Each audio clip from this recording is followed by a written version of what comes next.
If you have any friends who work as first responders or law enforcement, you may have heard that stuff gets real weird on full moons. Turns out there may be some truth to it.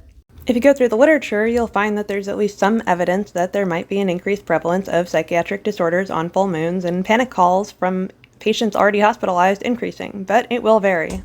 You do have to be a little bit careful with correlation and causation, and there's varying findings in the literature. We also don't know if it might be a area-specific issue, although some have found that violent crimes increase on full moons, but we'll talk about it. One that has been pretty consistent is vehicle collisions with animals, and there is a reason for that.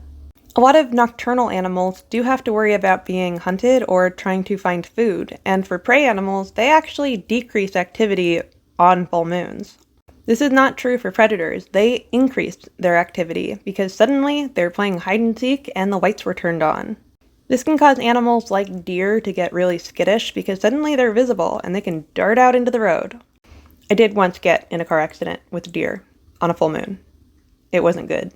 Given this information, is there some possibility that us being humans are also impacted by the same things that have always haunted us when we were living in the woods?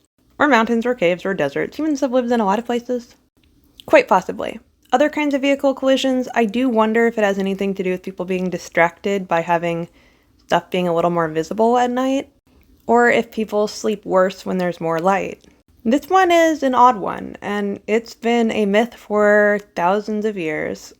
What do you think? Do you work in one of those fields? Have you noticed any differences on full moons?